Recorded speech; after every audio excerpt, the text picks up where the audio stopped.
Thank you so much to Sasha Shpitalik and everyone here at the Jordan Center for making this event possible. I am delighted to be able to welcome Joan Neuberger, who is Earl E. Sheffield Regents Professor of History Emerita at the University of Texas, Austin. Her research focuses on Russian culture, and her publications include several single-authored books, one co-authored book, and several co-authored volumes.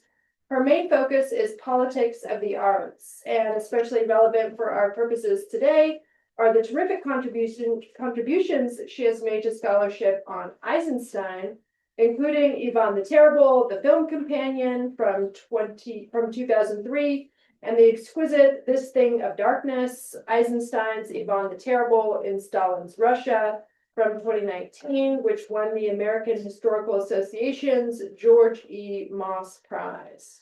Joan further promotes the study of Eisenstein through a virtual network, an international group called EIN, E-I-N, that hosts lectures and shares news of conferences and publications related to Eisenstein. She's also a founding editor of the public history website, Not Even Past, and the popular history podcast series, 15-Minute History. She's currently at work on a book about Eisenstein and nature, and her lecture today will be drawn from this project. And we will have time for questions from our in-person and our Zoom audience at the end. So if you're on Zoom, please feel free to put a question in the chat, or you can just wait until the end and type it in or raise your virtual hand. We'll call on you and you can ask it. Thank you all so much for being here. I'm so excited to hear you. I'll turn it over to you. Thank you, Jillian. Thank you so much for inviting me.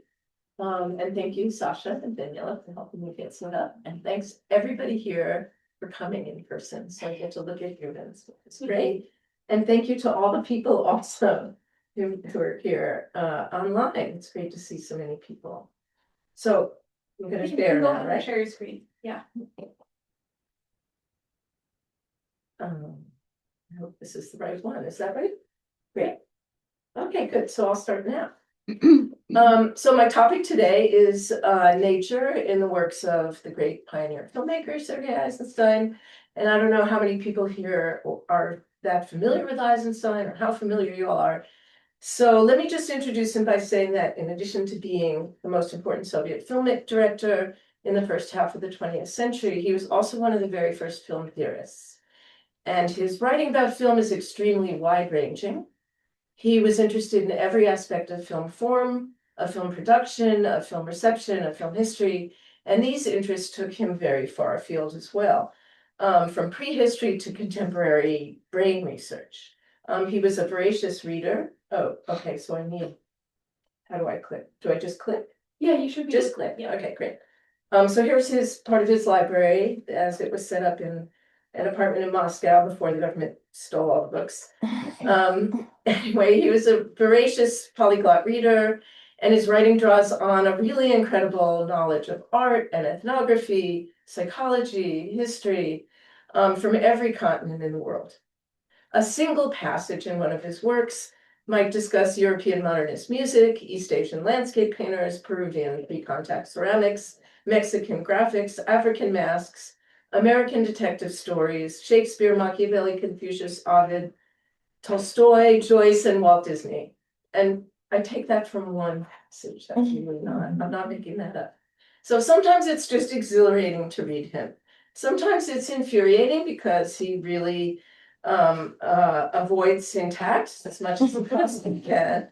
And it's often very hard to figure out what he's trying to say, but that's the challenge, right? And then because he's so exhilarating and wrote so much and made so many great films, there's an enormous literature on Eisenstein. And as with other highly recognized artists, it's hard to believe that there are topics that haven't been addressed, but that is the case. And so today I want to talk about Eisenstein's writing about nature, particularly focusing on the work that he wrote at the very end of his life called Nonindifferent Nature. And I want to talk about Nonindifferent Nature in the context of Marx and Engels' works on nature. There are obviously very many different ways to approach this work, but that's what I'm doing today. Yeah. So in the summer of 1945, As the chaos of war was winding down, and Eisenstein was trying to finish what turned out to be his last film, I've Been Terrible Part 2, he wrote the first draft of an essay called The Music of Landscape, or The Fate of Montage Counterpoint at a New Stage. And this essay became the second post-war half of the book manuscript, Nonindifferent Nature, which Eisenstein had begun in 1939 and 1940, and which was not published in his lifetime.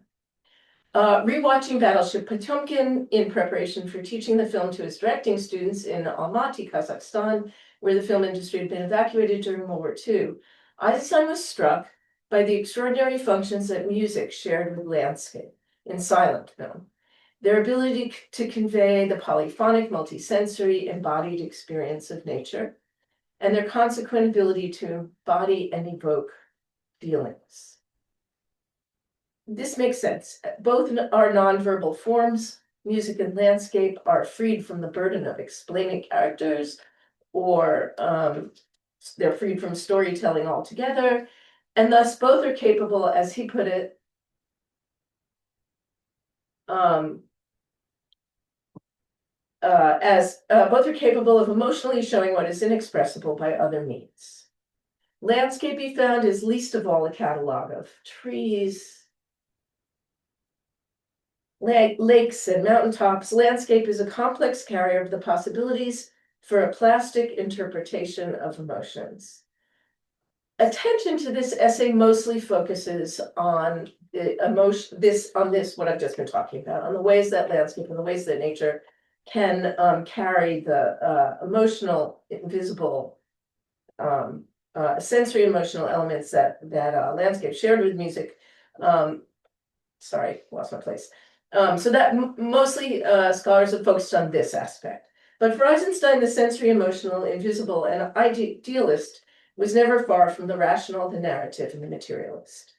And we see that dialectic in the music of landscape in the way that Eisenstein treats landscape as what he calls a plastic object that does the work of materializing and making visible such immaterial and invisible entities as thoughts and feelings.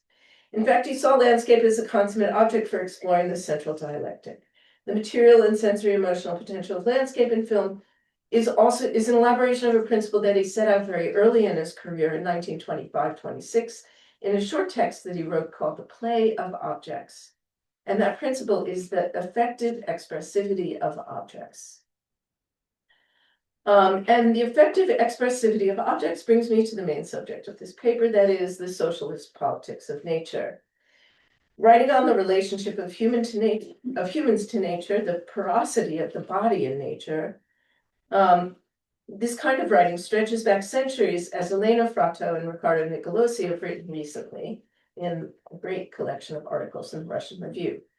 The character of that relationship between humans and nature also has a long history in specifically socialist thinking, beginning with the most important 19th century European socialists, Marx and Engels. But until very recently, the importance of nature to both Marx and Engels was either ignored or downplayed. Even what's known as eco-socialism had been floating around without roots in Marx and Engels or other 19th and 20th century texts linking socialism with ecological thinking. For quite a long time, as Kohei Saito put it, the expression Marx's ecology was regarded as an oxymoron. This dramatically changed in 1999 and 2000 with the publication of two books. John Bellamy Foster and Paul Burkett systematically reread Marx and Engels' writings, and they established Marx and Engels' thorough awareness of the ecology of industrialization, the destruction of nature involved, and what Marx called the metabolism of humans and nature. And they both put these issues at the very heart of labor itself. Foster summarized Marx's thinking, or his main ideas, his position, like this. In his developed political economy as presented in Capital, Marx employed the concept of metabolism to define the labor process as a process between man and nature.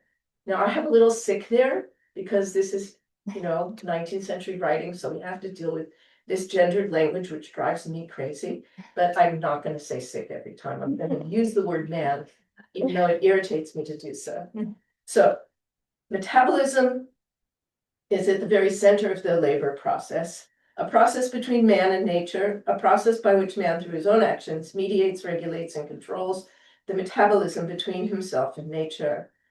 And then shifting back to Foster himself, yet an irreparable rift had emerged in this metabolism as a result of capitalist relations of production and the antagonistic separation of town and country. So before turning to Eisenstein, what I want to do today, or at least for half the time today, is to introduce the authors who radically changed our understanding of Marx and Engels, and also to introduce Marx and Engels' writing on nature. And from my conversations, it seems to me that Eurasianists, Russianists are not particularly familiar with this literature or with the importance of nature in the socialist canon. And I think it's really important and interesting, and I hope more people will use it for analyzing films and literature and history and politics and culture and society in the present and the past. The secondary works are pretty technical, but they're surprisingly accessible. And I say this as someone who is not a philosopher or an intellectual historian. And it's also not even required to be a Marxist. Naomi Klein, for example, has made use of this literature in her writing on the environment. So I originally turned to this literature to see whether Marx and Engels' dialectical materialist approach to nature might offer new insights into this aspect of Eisenstein's dialectical film and visual theory that he situates in nature. And I'm also interested in seeing whether the Marxist subtext of his writing about nature would help excavate Eisenstein's politics in this period when it was hard to write openly, even about Marxism, but especially about some kind of non-normative Marxism or any political theory that could be interpreted by the Stalinist government in some threatening way. So what does this Marxist ecological revisionism have to say about nature and labor and capitalism? Traditionally, by which I mean up until the very end of the 20th century, Marx and Engels were universally criticized for what was called Prometheanism. That is, their acceptance and to some extent endorsement of the human domination of nature. According to this interpretation, technological advances in cultivation and extraction, joined with the exploitation of workers, increased production and material abundance, which would necessarily lead to the eventual overthrow of capitalism and to socialist solutions to industrialization. I hope you don't mind my very reductive sort of interpretation of this. I know that there are some people in the room who are much more familiar with Marx and Engels than I am, so I hope that you will. I'm open to all questions and corrections. Marx was understood, and in some camps still is, as seeing labor as the sole source of value, and discounting the role of nature or the interaction of humans in nature and contributing to the production of value. The appearance of environmentalism in the 1970s sparked two new disparate streams on the left in thinking about solutions to the unfolding environmental disaster. On the one hand, harsh criticism of Marxism for ignoring nature and therefore being useless for addressing the 20th century crisis, and alternatively, a revisiting of Marx and Engels and other thinkers about the connections between capitalism, socialism, the earth, humans, and non-human persons. This was a discernible undercurrent in socialist literature in the 60s and 70s, but it was largely still not much developed and not very well known. It's much more well known now. In fact, though, as Foster and Burkett have decisively shown, nature was at the very center of all of Marx and Engels' understanding of capitalism. In a broader context for thinking about this, a major question for 19th century thinkers generally was whether humans were governed, if not by God anymore after the Enlightenment, by laws of nature, or whether, unlike all other creatures on Earth, humans stood outside of nature. Marx and many of his followers wrestled with this question because it had a critical impact on their views of radical activism. I'm sure most of you are familiar with this. If humans are entirely subject to the laws of nature, or the laws of history, as it's often portrayed, were they still capable of acting freely to impact those laws and change the circumstances in which they were of their own existence? Marx and Engels both sought ways to reconcile their belief that humans are inextricably in nature with their desire to see people as able to change the world that they lived in. And ultimately, and here I'm being really reductive again, Marx came to the conclusion that humanity is both part of nature and a force of nature. And this was his dissertation that he wrote in 1841 was on the Greek philosopher Epicurus, who's known for his theory of the swerve, which introduced contingency and possibility of shifting and changing history. And also on early modern Spinoza, his study of Spinoza, he believed that the laws of nature did not preclude the contingency and constant flux of historical conditions, which opened the door to independent human action. Foster and Burkett discovered in rereading Marx and Engels' work that Marx and Engels, saw this complex interrelatedness between humans and nature as a fundamental feature of capitalism. Marx and Engels saw the alienation of labor and the alienation of nature as two sides of one coin. In their writing, capitalist production depended on workers extracting and manipulating natural resources in ways that both exploited them and had a disastrous impact on the earth. As Burkett put it, Marx emphasized the potential for human development created by capitalism's development of the productive forces, while at the same time condemning how capitalism develops production, with respect not only to the exploitation of workers, but also the ways capitalism treats nature.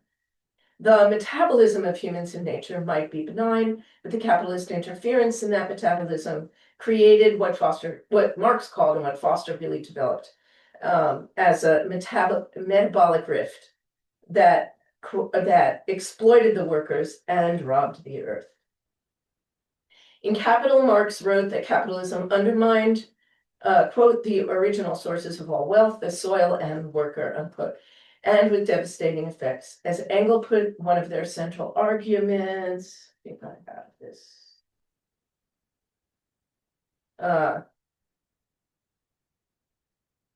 Thus, for each presumed victory, oh no, wait, don't look at that. I'm just going to read this.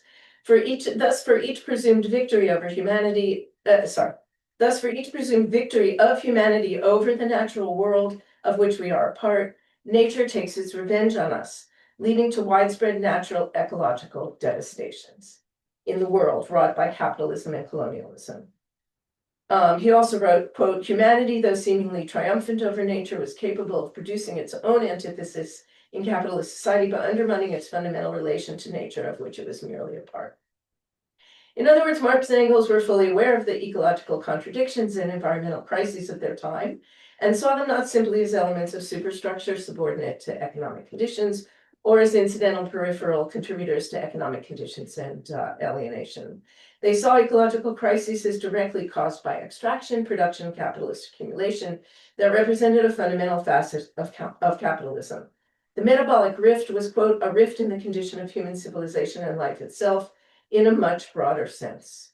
And if the quote that I originally read earlier seems unilateral, as humans regulating, manipulating nature, etc., that was one side of another one.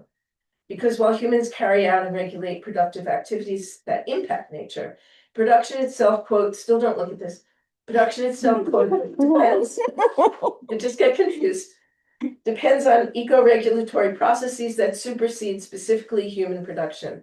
The conditions of all production are furnished by nature without human intervention. When man engages in production, he can only proceed as nature does itself. So humans are governed by the laws of nature. They can destroy nature and degrade human life by their own actions, but natural laws will still, as I said earlier, as Engels said earlier, exact its revenge. Now, and the political point of this analysis was that capitalism, under the regime of property and money, all creatures have been made property. The fish in the water, the birds in the air, the plants on the earth, all living things must be free. And as I said earlier, capitalism exploited the workers, but it also robbed the earth. I don't know, that seems to really sum it up perfectly. So I'm presenting Foster and Burkett's arguments about the colossally overlooked significance of nature in Marx and Engels as wholly persuasive, but while their basic findings have now been widely accepted, there is, of course, criticism. It's claimed that their arguments are based on scattered texts and can't be said to be central to Marx and Engels' thinking.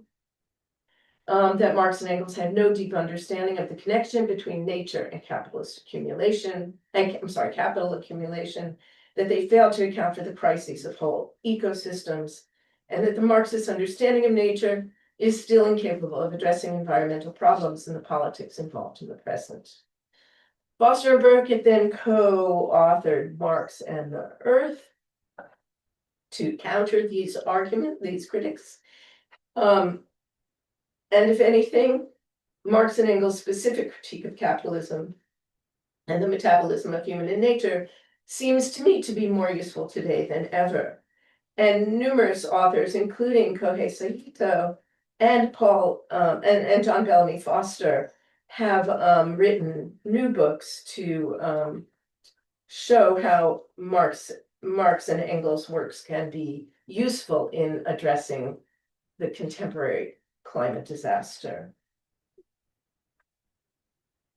The Soviet reception of Marxist writing on nature has differed significantly from its reception in Western Europe and the United States, which is what I've been talking about so far. So rather than being ignored, Soviet scientists, writers, and artists in the 1920s, after the revolution and before actually, but after the revolution were active in a number of fields related to the dialectical materialist understanding and desire of nature and the desire to protect the natural world. There was a successful conservation movement, which you may know from Douglas Wiener's book on conservation. A number of scientists developed the Marxist notion of metabolism, in particular Vladimir Vernadsky, who published the highly influential book called The Biosphere. I'm sure you've all heard that phrase if you don't know the book. The book came out in 1926. And Emma Wittes, Christine Kerr, and others have shown that early Soviet artists and writers developed aesthetic theory and artistic practices in the context of Marxist materialism, the dialectics of nature, and the metabolism of humans in nature. Most of these thinkers were silenced or repressed under Stalin, not too surprisingly at all. But getting closer to Eisenstein, the context in which Eisenstein was writing then, both in the 1920s when he started writing and in the 1940s at the end of his life, is one in which people were familiar with the outlines of socialist ecology and materialist aesthetics. While both Marx and Engels were, of course, well known in the Soviet context, for my purposes, rereading Eisenstein to establish the importance of nature in his work, Engels is the more important thinker. It's also possible that Eisenstein read more Engels than Marx, but I haven't been able to answer this question yet, primarily because of the current archival situation. In any case, Engels is a dominant presence in non-indifferent nature, though he's not always mentioned by name. Engels' contribution to 19th and early 20th century ecological thinking was, I would argue, extensive and profound. And while he's long been seen as the kind of plodding, unoriginal, inferior to Marx thinker, and as a distorter of Marx, Engels, you may not know, is undergoing a revival. And the originality of his work on nature and labor is particularly being, Jane's shaking her head, yes, is being revalued. Foster calls this, and I must say I cannot believe how enjoyable it has been for me to read his work on labor and to go back to his original 1945 book on the condition of working classes in England, which Foster calls a foundational environmental work. And Marx himself acknowledges a critical influence on his own critique of political economy, especially metabolic analysis. Engels' later works, The Dialectics of Nature, which was unfinished and unpublished in his lifetime, but mostly whatever he was doing on it was finished in 1882. And then The Anti-During, which was published in 1880 and included most of his notes for The Dialectics of Nature, and also included a chapter that became very popular and well-known, Socialism, Utopian, and Scientific, which was published separately and was very widely read as a sort of introduction to socialism. The Dialectics of Nature, many of you may know, was not published for the first time until 1925, when it was published in the Soviet Union in German and Russian, and it was only finally translated into English in 1939. The Anti-During was In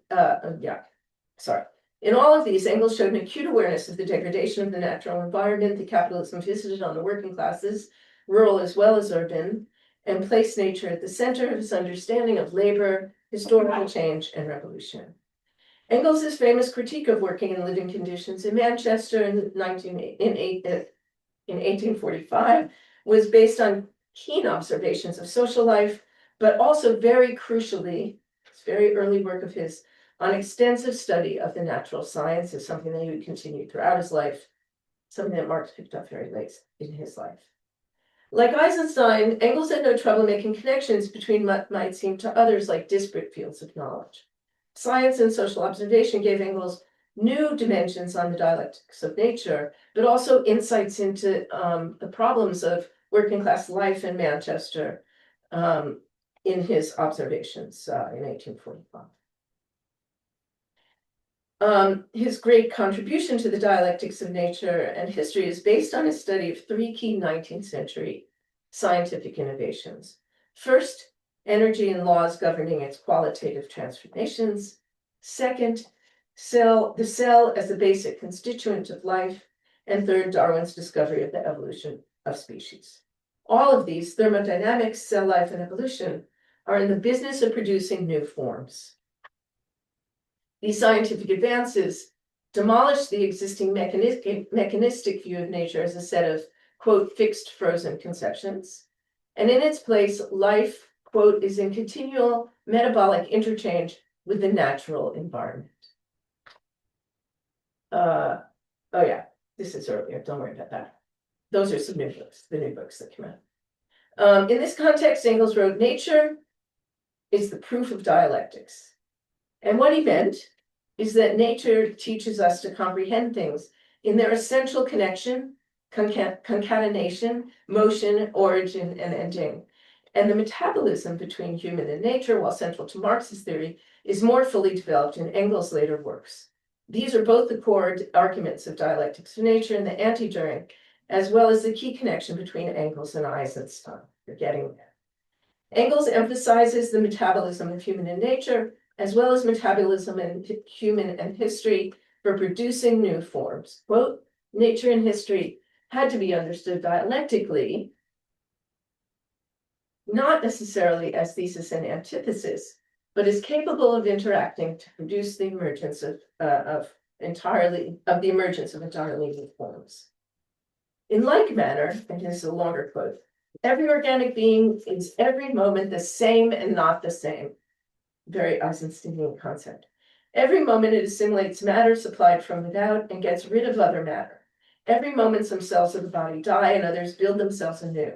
In a longer or shorter time, the matter of its body is completely renewed and is replaced by other atoms of matter, so that every organic being is always itself and yet something other than itself. And as we will see, Eisenstein could have written that. In fact, he's written a lot of things like that. Concatenation, motion, origin, ending, beginning, itself and yet something other than itself. Not only about nature, science, and history, but also the place of nature in the production and reception of art. Reading Engels' Dialectics of Nature and the anti-Düring feels like reading an introduction to non-indifferent nature. And that finally brings me back to Eisenstein. Though I'm going to go backward in time and introduce you to young Eisenstein. So Eisenstein was thinking dialectically from very early on in his life. This is a probably age 16 drawing. He knew that if he put animal parts on human bodies, he could create new forms.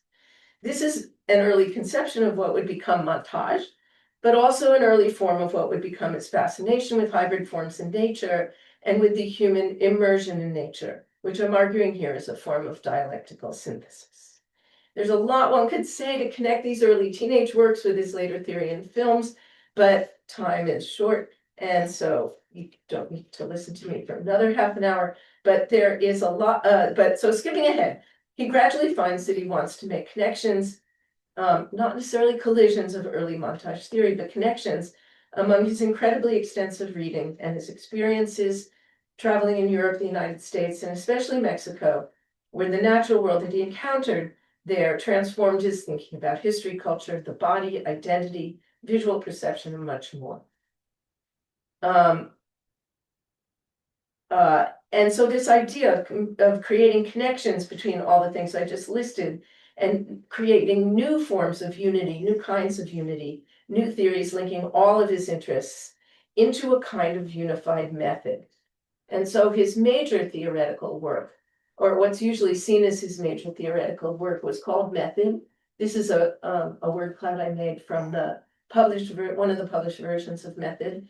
You refresh and you can see that form and image are among the two most common used words in Method. This is that he wrote from the early 30s from the 30s into the early 40s. The natural world that he found so intoxicating in Mexico is reflected in many sections of Method. In his long section on Disney's Animals, for example, in his analysis of Battleship Potemkin as a big fish, and many other places, but after Method, he turned to address nature itself more sustainedly in Non-Indifferent Nature. Yeah. Sorry. So I'll come back to this. In other words, Eisenstein wasn't new to dialectics or to nature when he sat down to write Non-Indifferent Nature. And while he drew on many, many, many literary, artistic, ethnographic, and other sources, Engels' works have a special resonance in the themes and underlying structures of his discussion of nature and landscape. And the text begins with Engels and it ends with Engels. So, Non-Indifferent Nature is made up of two long essays. Pathos and the Music of Landscape, which I mentioned earlier. And both of those two long essays are introduced by a short essay, the first one called On the Structure of Things, and the second one that introduces the Music of Landscape is called Once More on the Structure of Things. And Engels plays a significant role in the beginning and end of these essays. The first of these, On the Structure of Things, is subtitled Organic Unity and Pathos. And it examines the natural or organic structures that link nature with human thinking and feeling and with works of art. So central to Eisenstein's late theory is the structuring concept of what he called organic unity, by which he meant that in a properly structured work of art, in a great work of art, what makes it a great work of art, every single element is permeated by the artist's overall conception of the work. So, yeah. A single norm pervades not only the whole and each of its parts, but also each element that's called to participate in the creation of the whole. This isometric structuring underlines much of the content in Non-Indifferent Nature. And here, right at the beginning, this quote that's been sitting up there, he cites Engels. And only in this case can one speak of the organic unity of a work, for here we understand an organism as Engels defines it in the Dialectics of Nature. An organic work is, of course, a higher unity. What Eisenstein finds particularly interesting as a mark of a higher unity is when, quote, a work of art, I can't remember. Yes, I give it to you in Russian for reasons which those of you who speak Russian will understand. What Eisenstein finds particularly interesting as a mark of higher unity is when, quote, a work of art, an artificial work, is structured according to the same laws by which a non-artificial phenomena, organic natural phenomena, are structured. When Marx and Engels as social scientists were interested in the ways that social phenomena were subject to the natural laws of metabolism of labor and nature, Eisenstein was interested in what might be called the metabolism of the artistic work, or the artist with the natural world, of the artist and the land. Why does he think this matters?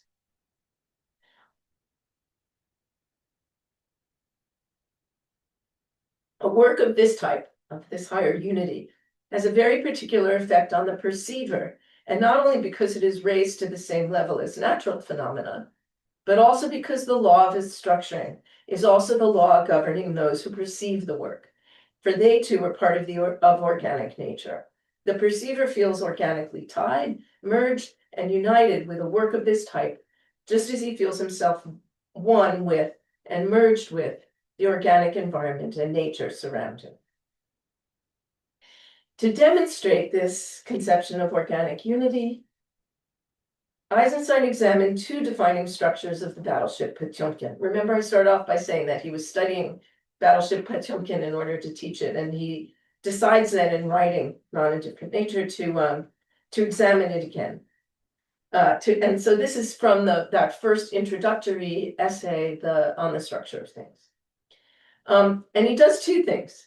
First, he shows that the division of the film into 5 sections, like a classical drama, is further divided rhythmically in ways that overlap those those divisions, right? So it's divided in 5 divisions, but the emotional and not so much narrative, but the emotional and sensory feeling of watching the film is divided according to a different pattern. And this pattern he discovered, the proportions that he discovered are in the same proportion as the Fibonacci sequence. This is actually a very famous section of this work. He goes on to show, well, first of all, for those of you who may not know what this is, it's a sequence of numbers in which each number is the sum of the 2 before it. And if you line those up in little squares like this, 1, 2, 3, getting larger and larger, you will find yourself with the golden section, or the golden spiral as it was often called, which is found all over mathematics and all over nature. So now you can see why Eisenstein's getting excited, right? Because everything is structured the same way. So the structure of the film Potemkin was patterned in the same way he discovered it, only after making it, not intentionally, according to this same structure. There's a long section of mathematics that I will not go into because I barely understand it myself, but this was the first point that he wanted to make, that the structure of the film was not based intentionally on, but that there's this isometric set of structures, defined, as he put it again, by Hegel and Engels. So what's important here is that these patterns in artworks correspond to the natural laws that govern all of material life and nature. And next, in the same essay, Eisenstein turns to the main subject of this first half of pathos. And it's another well-known and much discussed and it's another well-known and much discussed and little understood aspect of Eisenstein's theory. Eisenstein's pathos also resonates with a much discussed theme in Engels, as quoted above, the situations that make one feel both oneself and not oneself. We saw above that life consists precisely and primarily in this, that a being is at each moment itself and yet something else. Now, Eisenstein actually struggles to define pathos, but here he says that it's the quality in an artwork that makes viewers leap out of themselves in a state of ecstasy, of ecstasis, that is also the momentary transcendent state that results from the tensions of dialectical conflict and produces the synthesis that creates the beginning of a new set of dialectical contradictions. To be beside oneself is, quote, to be outside of the usual balance and state, to move to a new state. All of this, of course, contributes to the conditions necessary for the effect of any art capable of captivating us. And his example here is taken from the Odessa Steppes, the scene at the climax of the battleship Potemkin. He cites overlapping counter movements, chaos and rhythm, people moving upward and downward as here, people moving fast and slow, different conflicting rhythms, and the movement, and all of these movements create in the viewer a sense of leaping into the opposite, leaping from one quality to another quality that occurred as a result of the action leaping over, that occurred very similarly to the action of leaping over actual divisions in the Fibonacci sequence.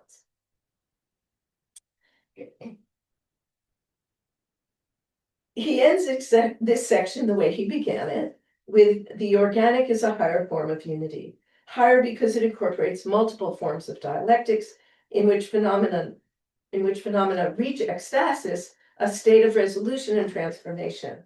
And higher because the law structuring the work of art, the same law structuring human perception, is the same law structuring nature, for they too are part of organic nature. Where he's again quoting Engels. In the last section, now I'm leaping over. In the last section of Nonindifferent Nature, the music of landscape, Eisenstein's focus is on this ecstatic stage of the dialectic that I've just been talking about, as it takes place both in nature and in works of art. His interest here is the synthetic stage of the dialectics of nature, that is, immersion in nature, that also produces new forms.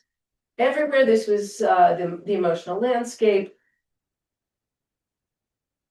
dissolving into itself the human being, or more precisely, everywhere the emotional landscape turns out to be an image of the mutual absorption of human and nature into one another. Immersion, like ecstasis, takes place when one leaps beside oneself, when one is both oneself and not oneself, leaping into a new sphere. He cites a number of writers. He cites Georges Sand, he cites Guy de Maupassant, he cites Dostoevsky as examples of this radical immersion. So here's Georges Sand. I love this quote, it's so great. Because I love things in which people think they are nature, animals especially. But anyway, here she thinks she's all sorts of things. There are moments when I crawl out of myself, when I live in vegetation, when I feel like the grass, the birds, the top of a tree, a cloud, running water, the horizon, flowing forms and feelings, changing, transforming, indistinct. Moments when I run, fly, swim, drink the dew, spread out. I can't really see the whole thing. Oh, I can in the sun, sleep under the foliage, fly with the swallows, crawl with the lizards, twinkle with the stars and the planets. When I, in short, live in what composes the milieu of evolution, seeming to appear as the extension of one's own being. I'm not going to read the other two because this gives you the idea. Now, to take some examples from Eisenstein's films, this mutual absorption of human and nature often occurs at the moment when a dialectical contradiction reaches a climactic level of tension before exploding in ecstasis, the leap from quantity to quality to create new forms, right? A new dialectic, a new set of contradictions. In the Mexican footage for Que Viva Mexico, people literally grow up out of and sink into the earth. Whoops. Oh, I'll come back to that. And die buried, embedded in them. It's as if Eisenstein wanted to see just how extreme he could create a metabolism of human and nature, the porosity of bodies in the landscape, that how many he can stage. We also see this repeatedly in Alexander Nevsky and Ivan the Terrible, as landscape scenes mark transformative situations. We see it in Eisenstein's conception of characters, and this, I think, is especially Engels-like. In Nonindifferent Nature, let's hope that happens. Oh, coming up, yes. Landscape can serve as the concrete image of the embodiment of whole philosophic systems. Think of the skeletons half embedded in the meadow at the beginning of Nevsky, followed by a 20-second long, it's a very long shot of the land, the sea, and the sky. Then Alexander himself emerges from the water, where he's been fishing with some other men. So war, peace, fishing, dead bodies and just barely alive, connected by images of nature. And these scenes appear just before moments of cinematic transition. Another potent example is his discussion of the ways characters embody an author's whole set of ideas through the dialectic of human and nature. Landscape is largely a portrait and very often a self-portrait that dissolves the human into itself. The meaning of this isn't immediately obvious. What he means is that character and landscape are joined, as Engels said, not as thesis and antithesis, but as interaction. Together, the tension between human and landscape and their visual connection in the frame fuel each other to produce subconscious, nonverbal, sensory, emotional impressions. The human submerged into the landscape, when the image, the human and the landscape are all governed by the same natural laws, that produces something new. A portrait, a character. It's a self-portrait because the other thing Einstein's talking about here is also the way that artists immerse themselves in the artwork, not as a direct image of themselves, but as a method for conveying their ideas and feelings to the viewer. Eisenstein does this with other inanimate objects, which he animates to create the same kinds of interaction between characters and the objects surrounding them, or the mise-en-scène in which they're placed to create new forms, ideas, and feelings. So, immersion in nature is not just a romantic hallucination like Sand and Maupassant, etc. It's the metabolism of human and nature, where humans and nature interact with each other in ways that produce new feelings and ideas that eventually produce new meanings for the viewer. And that is literally the foundation of Eisenstein's later cinematic myth. So there are many other linkages between Engels' Dialectics of Nature, Marx's Metabolism of Human and Nature, and Eisenstein's Immersion. But I obviously don't have time to talk about everything, so I want to conclude with this. Eisenstein doesn't cite Engels very often before the end of The Music of Landscape. And when he does, it can be a bit dismissive or trivial. So one might conclude, as some have, that his references to Engels were just a kind of credential seeking. We all, us familiar with Soviet studies, know how people did that, quoting Lenin or whoever. But I think that the placement of his quotations of Engels make it clear that they were much more important to him. One might conclude that the talk of dialectics, landscape, the laws of nature is a kind of garden variety Marxism, not tied to any particular texts or ideas. Or maybe those conclusions are partially correct, but I want to point out that Eisenstein, as I said, cites Engels prominently and specifically on the subject of landscape, and he begins and ends Nonindifferent Nature with Engels. So although the longest of these passages is a strange and rather essentialist passage about the ways landscape shapes culture and identity, one point here is that Eisenstein understood that nature and landscape were central to Engels and Marx's conception of socialist dialectical materialism. And another point is that the placement of so this long passage on landscape, I'm not going to read it, and another shorter one prominently bookend the concluding climactic passage in The Music of Landscape. Eisenstein ends the essay with a discussion of Mexican landscape, which was so transformative for him in all of its magnetism and contradictions. And like Engels, he also makes essentialist comments about Mexican culture, which he says is shaped by the profound multisensory polyphonic dialectics of its landscape. Quote, the constant mixture of life and death, appearance and disappearance, dying and being born at every step shapes all of Mexican culture. And a fully embodied perception of the world. Quote, suddenly you feel clearly that our eye cannot see, but feels and senses objects just like a blind man does with his hands. That's immersion, right? So that's one bookend. Then he talks about Mexico for a while and some other things. And the concluding bookend is Engels' statement on nature and becoming from the Dialectics of Nature. Quote, where nature displays all its magnificence, where the idea that is slumbering within it seems, if not to awaken, then to be dreaming a golden dream. The man who can feel and say nothing except, oh, nature, how beautiful you are, has no right to think himself superior to some ordinary, shallow, confused mass, unquote. Another strange quote. But I think the point here is that nature is not just some simple, pretty thing, how beautiful, but it's also not something to just coexist with indifferently, but rather nature is something that awakens or at least beautifies us by interacting with us, which for Eisenstein is at the heart of who we are as a species. And then the final sentence of Nonindifferent Nature, Eisenstein ends by saying, and here, after quoting Engels, the concept of nonindifferent nature celebrates the highest point of its joy and triumph. Stop there. Joy and triumph. Thank you. Thank you so much. That was terrific, and we do have time for questions. So I'm sure we have questions. Let's get those paws up. I know we have some questions in the chat as well. So yes, and if you could just maybe say your name at the beginning so we can foster connections. Hi, my name is David Sturck, and I want to thank you for this wonderful talk. And I just have to say, like, I've always been very interested in Eisenstein. For like 40 years, I've been studying him.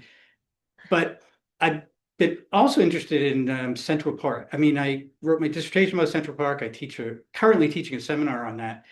And I've been searching for a way to reconcile and bring together these two interests. And I never thought about that part of Nonindifferent Nature that deals with landscape in relation to this. And my question is just, there are passages from Emerson and Thoreau in particular, which are very kind of ecstatic in nature.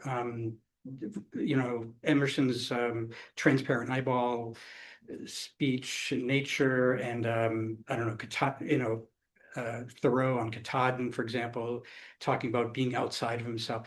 Have you come across any evidence that the transcendentalist played any part in Eisenstein's thinking, or? Well, I mean, he quotes Sant and Maupassant. This was a romantic convention, really. And yes, I mean, of course, he knew the American writers. He visited Central Park. I can find a little section anyway. Thank you. But I think that he's also trying to distinguish himself from the romantic view of immersion. Although he really, I mean, I didn't, he also, I think, embraces it, but he kind of doesn't want to, right? So I think he's really trying to distinguish himself from them. Mm-hmm. But he was very interested, it seems to me, he writes about Hawthorne. But yeah, he was very interested in the American 19th century writers on nature and social life. Mm-hmm. So yeah, thanks for that. Thanks. Thanks for that. I'll have to remember to look up Central. Yeah, I'll say one other thing about his sort of view of New York, which everyone finds hilarious, because he hated the grid with its numbers, and he just thought that it was so inhuman. And Moscow, Petersburg, all the places he's lived aren't like that, right? And he really wanted more names. Anyway, he loved New York, actually. So Thank you, Dave. I'll go to a question in the chat from Olga Mirsin, who wondered what you think of Nikolai Fyodorov, Tsiolkovsky, and Russian cosmists, asking because Olga works on Platonov. His work is the best testimony to the fact that eco-socialism and his rather peculiar anthropology have immense aesthetic implications. Okay, so that is a great question, and I can't answer it because I actually don't know enough or even very much about cosmism, and I'm thinking about the book that's at the top of my pile, Royce's edited collection on cosmism, which I haven't read yet. So thank you for that question.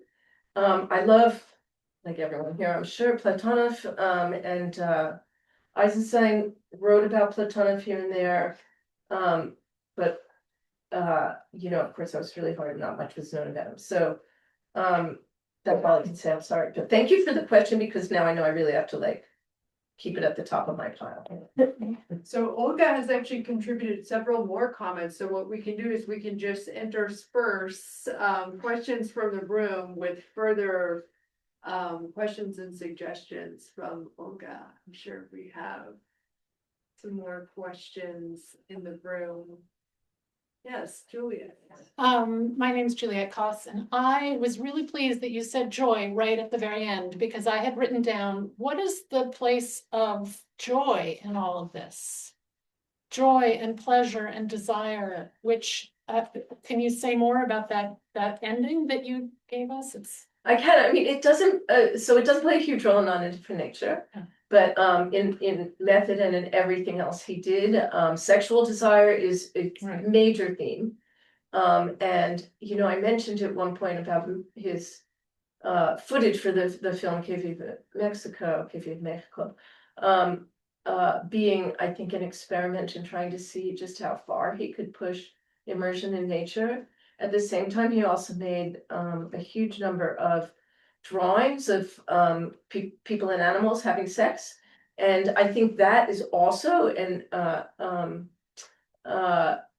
example of Eisenstein's basic method, which is to push human experience to the absolute limit of feeling, sensory and emotional. In Russian, чувствование means both, right? And I think he's always thinking about the two together. So absolutely, leisure plays a role in cinematic experience, in everything, right? Yeah, so does that really answer your question? Well, yeah, I mean, I think the reason I was asking it was that so many of the examples you were giving were about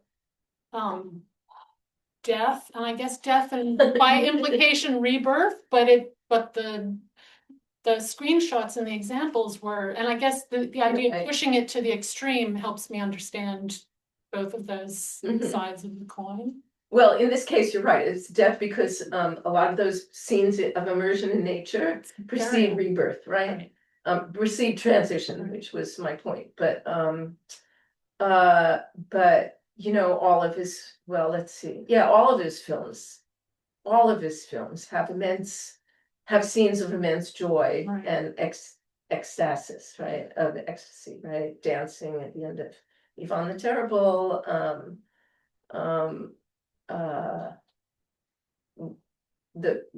often at the end of the films, right? Yeah. Anyway, that's a good point, and I tend to think of Eisenstein, I tend to associate Eisenstein with what he has to say about sexual desire per se, before everything else, but maybe not joy. No, thank you. Robinson? Um, Thank you, John. This was really fantastic. Ross and Jungle Fetish here. I'm curious whether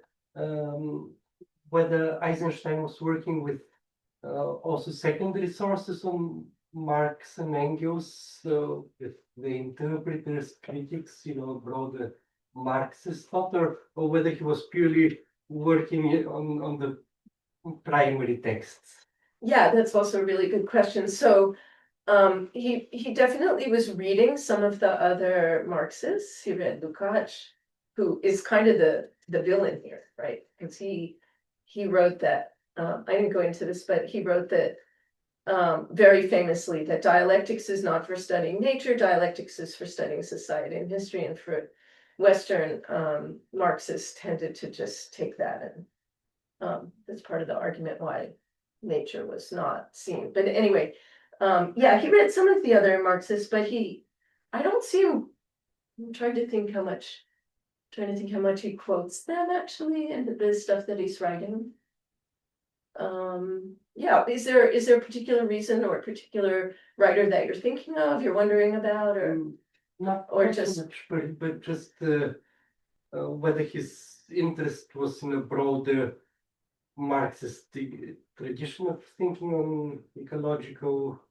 I would say no. It's- I would say probably no. Mhm. I mean, the other thing I didn't talk about is how this helps me excavate his politics, right? Yeah. And so first, to answer your question, I would say that he wasn't that interested in Marx anymore. You know, he was going to make a film of Capital, and even in preparation for making Capital, not really clear how much Marx he read.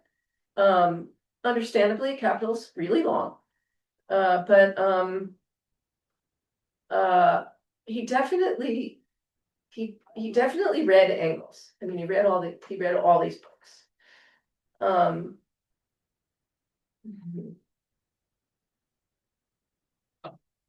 And I think that I think what he took from both of them was kind of confirmation for his ideas about dialectics as being at the center of everything: human life, human consciousness, character, story, history.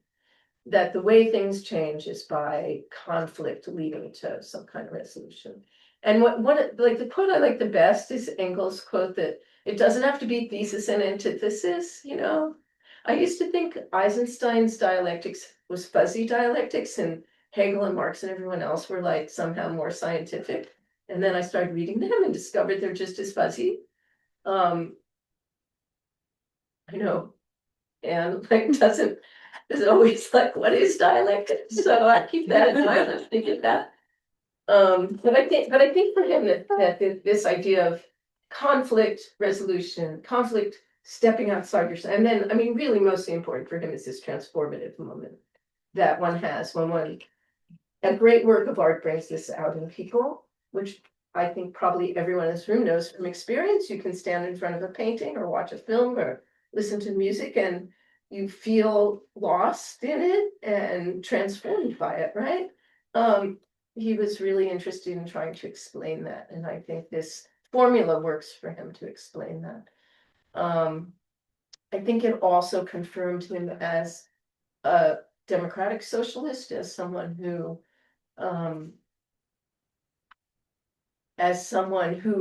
also, like, you know, wrestled with this idea of how much you could change in your life. But he's very much an individualist, obviously, but also Nonindifferent Nature has a lot of discussion of collective experience and the collective experience of nature. And that's like really the foundation for the next part of this as an article, is to talk about the collective experience as sort of what I see as his politics at this point. We do have several more questions in the chat, so maybe we'll go back to Olga's corpus. But we want to make sure to save the chat for you there. So Vladimir Malinsky asks, was there any follow-ups in Soviet or international cinema to Eisenstein's nature-connected methods? Well, I'm not the person to answer that. I think some of the people I can see in the chat know better than I do in the room. Let me think for a second. I mean, you know, Tarkovsky hated Eisenstein, like personally, like really hated him. But his films are all basically a gloss on Eisenstein.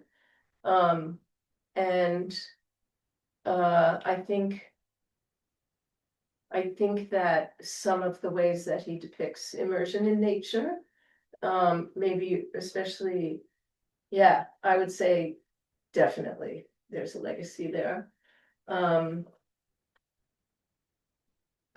But yeah, I don't know. Yeah, well, my question was actually, you know, I wondered if you would care to comment on the scene of the Odessa court. I thought maybe the images that you had were taken from the scene showing the Odessa port in Potemkin. And you know, we have the cranes and the boats and then the fallen leader Bakulinchuk, and then the people streaming to venerate him. And I was wondering what your reading of that scene would be through this lens. I mean, is that a key scene? You mentioned the Odessa Steps, which comes after that. And then Eisenstein writes about the Odessa Steps scene as a scene of ecstasis and immersion. So anyway, your mention of Tarkovsky, I mean, I'm just immediately thinking of fluids and Andrei Rublev at the beginning, you know, and thinking about the scene of the balloon maker who crashes next to the water. I mean, could you draw any direct comparison between these images of immersion or alongside the water? This is a rambling question, but No, it's such an interesting suggestion to think about how Tarkovsky is. Well, I mean, so the first question of Bakulinchuk in the tent. In this discussion, in this part of Nonindifferent Nature, that's actually one of the examples of the first part of the Fibonacci sequence, because it's the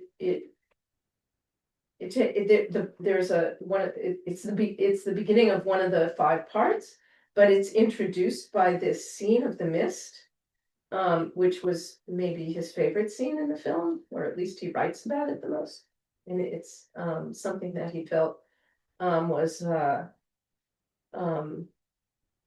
really immersive, and kind of, it was incredible that they were able to film it at the time, and he praised Tisei for being able to capture it.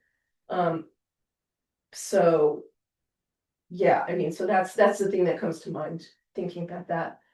And Tarkovsky, I mean, I'm not at all a Tarkovsky person. And so it, I think probably a lot of Tarkovsky's uses of nature, so this wasn't published until like 1964, so actually you could have read, but it could, everything in Tarkovsky is like anti-Eisenstein, and yet at the same time, like just encapsulating, what Eisenstein was doing. And I mean, I think you brought up the water, like just constant rain and water and people sloshing through nature. Yeah, okay, thank you. I'd love to hear from a Tarkovsky person to answer that question. Maybe someone will emerge in the chat. But we do have a question from Daniel Schwartz in the chat. How do you think landscape reconciles stasis and movement for Eisenstein? I'm thinking specifically about this quote. You put, landscape can serve as a concrete image of the embodiment of whole cosmic conceptions, whole philosophic systems. Here you have the idea of landscape as a kind of dynamic snapshot. But dynamic in what way? Are we supposed to read elements in a landscape as if they were formal elements of a constellation? And does extracting forms from nature, like the Fibonacci sequence, differ from addressing or thinking about ecological problems through film, such as metabolic drift? That was a long read from me. I could have tried to synthesize that, but how might you? Okay, Danny. What can you pick out there? Yet again, you asked me a question that I could, that's very hard to answer, but that also had a lot of parts. How to reconcile landscape with, what was the first part? How does landscape reconcile stasis and movement? Oh, okay. How does landscape reconcile stasis and movement? I don't know that. I mean, landscape can be static in his films, like that long section, that long shot of the land, the sea, and the sky. No one caught my Taylor Swift joke because, yeah, Yana's gone.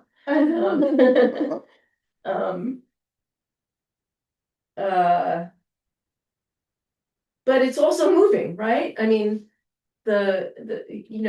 Eisenstein's camera is famously not a moving camera. He doesn't pan a lot. He doesn't track. He doesn't, like, things move in front of the camera.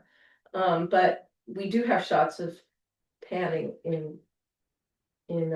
with natural with landscape. I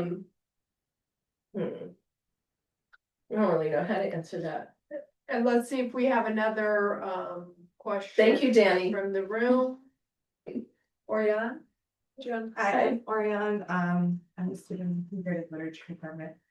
I saw bits and pieces of this at ACs, and each time the quote that stands out to me is the one of landscape as a carrier, the plastic interpretation of emotions. And I don't know if it would be a stretch, but I'm kind of stuck on this like plastic term, and I'm curious if in Nonindifferent Nature or elsewhere these kinds of questions of like the plasmatic come up, or if it's like these ruminations about cells come up at all anywhere else than kind of his on Disney texts. That feels like I've been searching for these kind of terms related to plasma, plastic, but I can't seem to find it. Yeah, so I'm curious if you've come across it elsewhere. Yeah, actually, that's really the answer to Danny's first question, like how do you reconcile movement with stasis?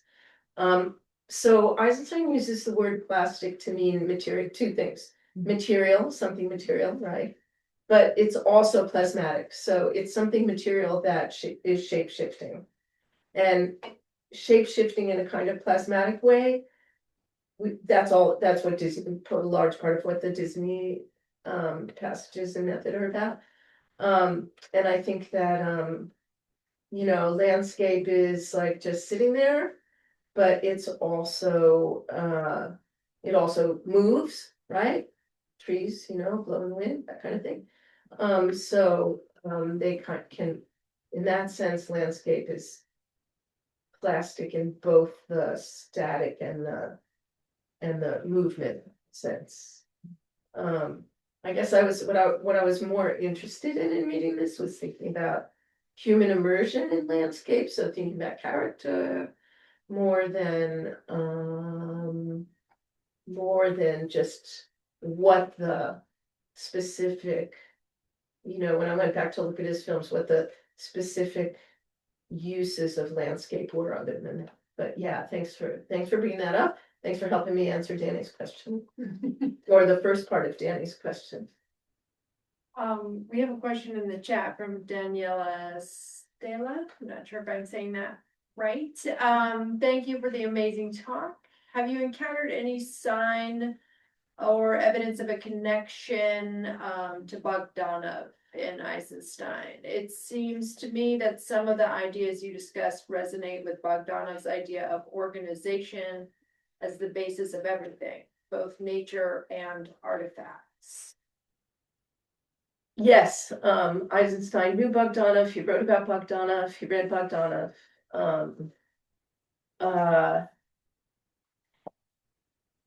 Did he take some of his ideas? Kind of, I think.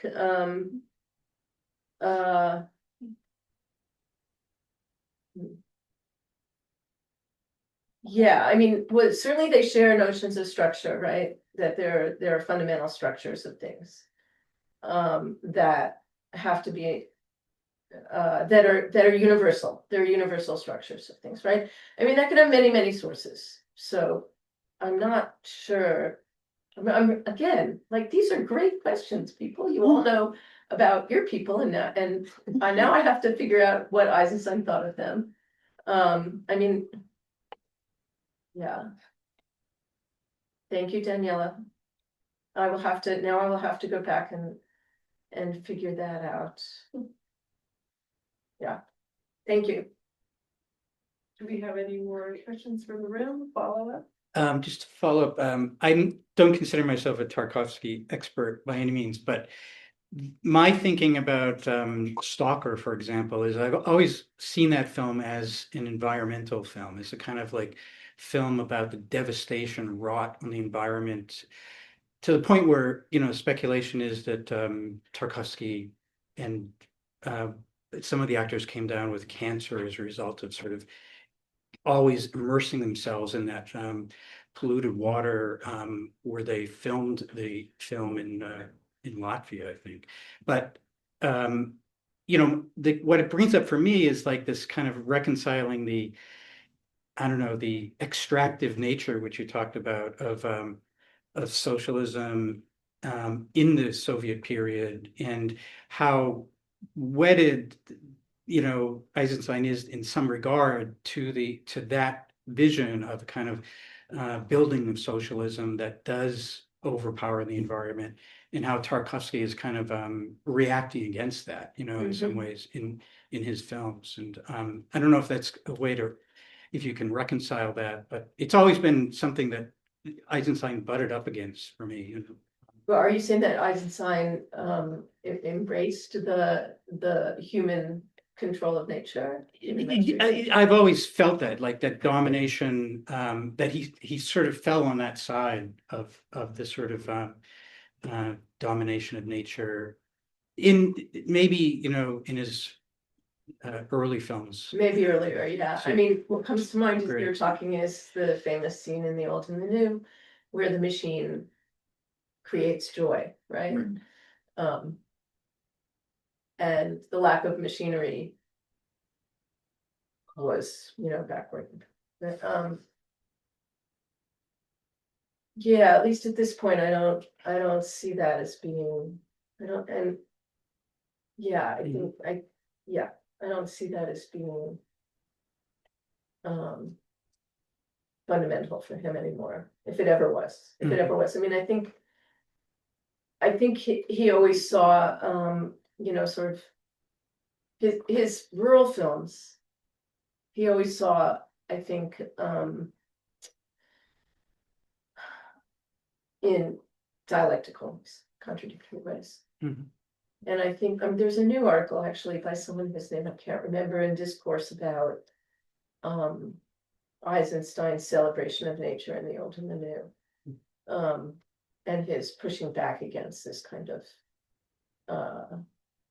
interpretation that, you know, everything could be solved by machines. Mm. Yeah. Thank you. Thank you. We have, I think, a related question in the chat from Anna Alenina. I hope I'm saying that right. So just to take out the question part, Anna is wondering if Eisenstein also considered labor and social hierarchy in connection to the exploitation of nature in the way that Marx and Engels did. They're wondering how communist philosophers and politicians in the USSR interpreted Marx and Engels on nature, particularly Plekhanov, Bogdanov, Bukharin. Sorry, you could say. I can answer I think this. some of also I can actually- did Lenin's and Stalin's views on nature exploitation differ. So we've got a real hunger for Okay, a so, book right here. yeah, no, I'm not gonna write that book, but because there is a book. Okay. My former colleague at Texas, Tracy Matisic, wrote a book called When Spinoza Met Marx, or Marx Met Spinoza. And it's about 19th century German socialists thinking about Spinoza and about this question of to what extent humans are governed by the laws of nature. It's a really brilliant book. There's a chapter on Marx's early thinking in his dissertation, and sort of setting up for the, you know, lifelong struggle with this question, and a really brilliant chapter on Plekhanov, about Plekhanov's also wrestling with the laws of nature and you know, socialist activism. And he actually like can't give up the idea that humans have agency, and get to use it. So that's like that's Plekhanov. But also John Bellamy Foster has written a book called The Return of Nature, which is about other 19th century thinkers, like William Morris and Engels. I mean, he's like wrote a lot of what I know I learned from him. But also he writes about Bukharin, apparently, wrote a long text about nature and about Marxist, his interpretation of Marxist view of nature, which was, you know, much more in line with the kinds of things that I was talking about with Marx and Engels. Lenin was very sympathetic to the preservation of nature. There was a preservationist movement in the early 20th century, in the early revolutionary period, that was very successful and set up a system of what do you call them? Zapoviadniki, preserves. And he supported that. He didn't support all the projects and, you know, every interpretation of nature that, you know, some of the scientists, you know, supported, but then, you know, he died and stopped. So, but if you're interested in Bukharin, if you're interested in Plekhanov, that's been written about really, I think, in ways that, you know, support this whole discussion. Thank you, Anna. Good question. Glad I could answer it. I appreciate, we have a very lively chat, discussion going. Wait, they're talking on chat. Well, we just have, you know, they're participating in our discussion. Vladimir Balinsky is reminding us that most of the stalker outdoor scenes were filmed in Estonia.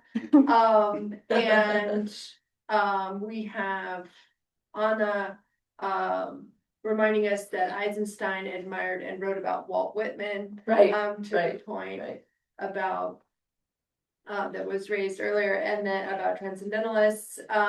We also have Rachel Moore suggesting here that the way that Eisenstein sought the merging of people and nature seems to probably account also for his interest in animal-human hybridity, Absolutely. and his enthusiasm for animation.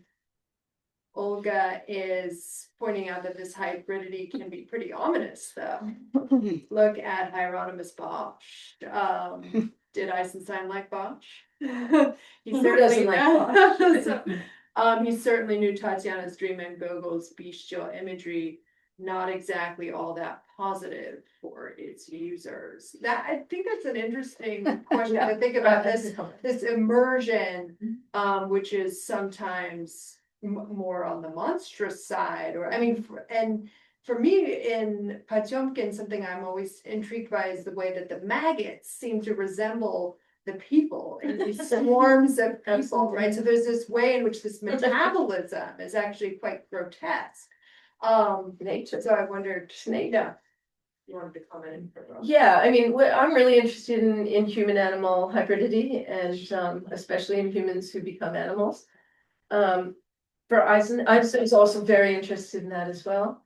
But for him, I would say that human-animal mergers tend to be more positive than negative and more playful, and especially in Strike, he has this superimposition of animals over some of the characters, and that, they weren't positive characters, but the hybridity was a kind of playful cinematic, game for him. Not only, I mean, obviously there were narrative issues there too, but there are, of course, plenty of examples of humans, of him patterning human behavior on animals in Ivan the Terrible, many of which are, definitely, I wouldn't say necessarily grotesque, but frightening, meant to be frightening. So I would say that for Eisenstein, this is just a huge topic for him. Julie brought up Disney. I think someone else did too, but he loved the anthropomorphism of Disney characters, but he also saw them as somewhat threatening in certain situations. So I would say that this is a huge topic for him, and that he runs the whole spectrum of how to represent you, or how to think about human animal interactions, including in his sex drawings. Lots of human animal interactions. Not always so pretty. Really interesting though. Well, you have run a terrific spectrum as well, and I don't want to overburden you, but perhaps if we have one more burning question from the audience, we could take that. We're gonna whisk you away to dinner. Do we have any other burning questions from the audience? Oh, Olga, it is We can take two. hand raised. Let's see if we can. You should be able to unmute now. There we go. Thank you so much. I had all sorts of tiny comments, but there is one thing that ails me about Eisenstein, and that is how what the main mover of his political stance was. I find Ivan the Terrible to be a highly problematic movie because it's an apology for the tyrant. It's known for that, and it is What? I'm sorry, what? apology for tyranny, The time. specifically for Stalin. He's a prototype very much for, rather Eisenstein uses Ivan as the role model for him. And one of the reasons, I'm not going to kind of rant about whether I like it or not, but it seems to me that a lot of Eisenstein's aesthetic writing is kind of a way of pulling wool over our eyes about his real notion of kind of smuggling a commentary here, not his real aesthetic or political creed. For example, there is always even with that same picture that you had at the end of your talk, you could interpret it as Ivan finding the composition, the scale, the perspective, etc. You could interpret it as Ivan using the masses as expedient. They fuse with the earth. He doesn't. They fuse, but he doesn't. Those interpretations are kind of double-edged. But I still would like to try to understand what Eisenstein himself was after, because he seems to use a very powerful rhetorical or aesthetic tool of kind of sliding between the literal models for either ecology or politics and metaphors. Even his title, which is The Unindifferent Nature, is actually a kind of a semi-polemical or quasi-polemical rework of Pushkin's равнодушная природа.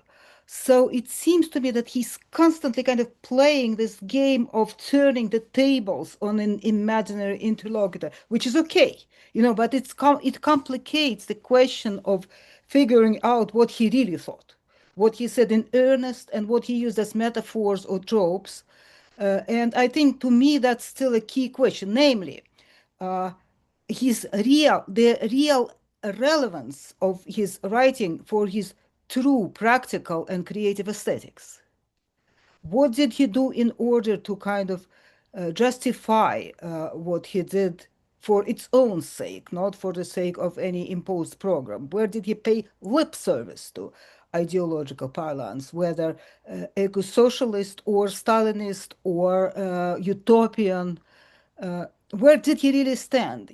I grew up partly in the Soviet Union. And I know that a lot of what people said in articles, especially the theoretical part of them, was actually lip service. Okay, Thank you. Let's let Joan respond. Okay, well, I couldn't disagree with you more. I wrote a whole book on how this movie was not a celebration of the autocrat, and in fact is just the opposite. And it's based on Eisenstein's notebooks and unpublished writings about the film. So you don't have to agree with me, but I encourage you to read it. In terms of what his real politics are, or what his real thoughts are, I think it's very difficult to say. I don't agree with you that most of his writing is pulling the wool over our eyes. I believe that he did often write articles that included lip service to Stalinist power. There's no question about that. But he also wrote extensively in private texts, which I think we can conventionally assume he was, I don't know how to answer this because I don't want to say are more authentic, but where you can find him wrestling with all kinds of ideas, wrestling with historical, psychological, personal, political ideas. And when people wrestle with ideas in diaries, I have to think that, of course, we all lie to ourselves, but I still have to think that there's something there that is worth taking seriously. So, of course, Nonindifferent Nature, the title is a polemic. He doesn't really mean it as a polemic. For him, it's a little bit of a game. He loves Pushkin as much as anyone loves Pushkin. But he saw, I mean, it made a nice little, sort of pun for him, because he's showing how nature is not indifferent to humans. In fact, just the opposite. That's what the whole book is about. So I don't know. I just don't see him the same way that you do. And that's okay. I appreciate that we're ending on this note of spirited debate. I think that is appropriate given the subject matter, and now we need to take Joan to dinner. So thank you so much, everyone. thank you for participating on Zoom. And yes, thank you, thank you.